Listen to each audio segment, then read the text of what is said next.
My motive for doing what I am going to do is simply personal revenge. I do not expect to accomplish anything by it.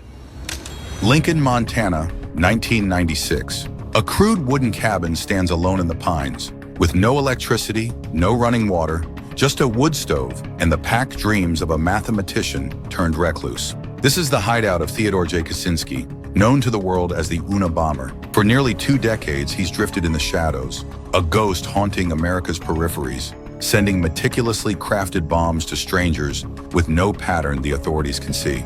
As the manhunt drags into its 17th year, the FBI calls it the largest and costliest in their history. The perpetrator is a cipher, brilliant, careful, and utterly remorseless. How did a promising young scholar become the country's most elusive domestic terrorist? The answer starts far from the Montana woods in the suburbs of Chicago after World War II.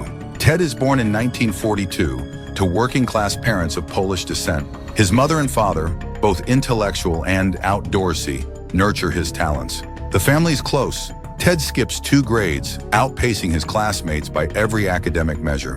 A prodigy with an IQ of 168, he's quiet, socially awkward, but finds friendship and meaning in books, camping trips, and music. This ordinary Midwestern childhood fractures when Ted is accepted to Harvard at just 16. At Cambridge, thrown among the country's elite, Ted feels alien, awkward, underdressed, apart. The pain of isolation at Harvard is worse than any calculus test. Peers mock his clothes, he eats alone. His letters home fill with bitterness, resentment that will echo through his life. Yet it isn't simply youthful alienation that shapes what's to come. In his first year, Ted is drafted into an experiment. The famed psychologist Henry Murray is searching for raw material, a mind to test, prod, and stress. Ted is assigned to write an essay on his core beliefs. Then over months, trained interrogators attack his values with calculated cruelty. The experiment is part of a broader post-war project, psychological warfare, the CIA's hunt for mind control methods under the codename MKUltra. Ted is humiliated,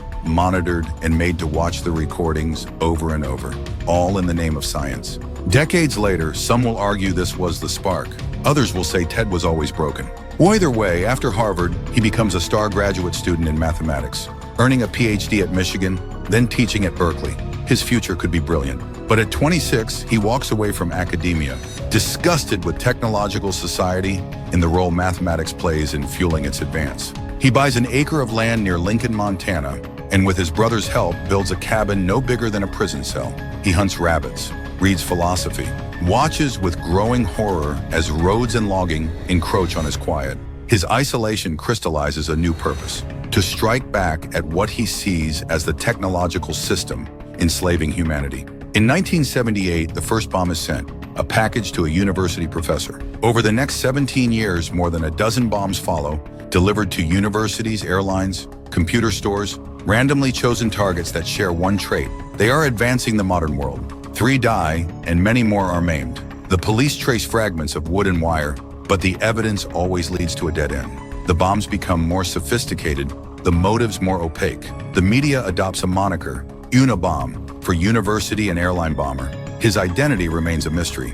Then in 1995, the Unabomber sends a letter to the New York Times. If they publish his 76-page manifesto, Industrial Society and Its Future, he promises to cease his attacks. Federal agents and journalists debate, give in or keep silent. In a rare move, the manifesto is printed, and for the first time, America reads the mind of its enemy. The text is both philosophical and unhinged. Kaczynski rails against technology, predicting surveillance states and psychological suffering in the modern age. The Industrial Revolution and its consequences have been a disaster for the human race. It begins. Some readers see uncomfortable truths. Others are chilled by the cold intellectualism that rationalizes murder. But in sharing his manifesto, Ted makes a mistake. A former confidant, his brother David, recognizes the voice, the logic, the turns of phrase, the obsession with control and purity. Faced with the unbearable possibility, David alerts the FBI. And so, in April 1996, agents surround the Montana cabin. They lure Kaczynski out with a ruse. Inside, they discover 40,000 pages of journals, bomb blueprints, chemical stashes, and a ready-made device under the bed. The code he invents for his writings is more complex than some Cold War ciphers, but Ted's left the key too. At trial, his lawyers plead mental illness. He resists, insisting on his sanity, desperate for history to view his crimes as rational and ideological. He pleads guilty and is sentenced to life without parole. Behind bars, he continues to write, receives letters from admirers, and even finds a kind of belated intimacy. Outside prison walls, his legend grows and festers. Some hail him as a prophet against technology. Others see only a killer, a cautionary tale of genius turned to cruelty. His own diaries reveal the truth. Anger and resentment lie at the heart of Ted Kaczynski, not only philosophy. In the end, the Unabomber dies as he lived, alone, uncompromising, and at war with the world. And as new advances reshape society at dizzying speed, the warning and the horror of his life remain suspended between prophecy and pathology.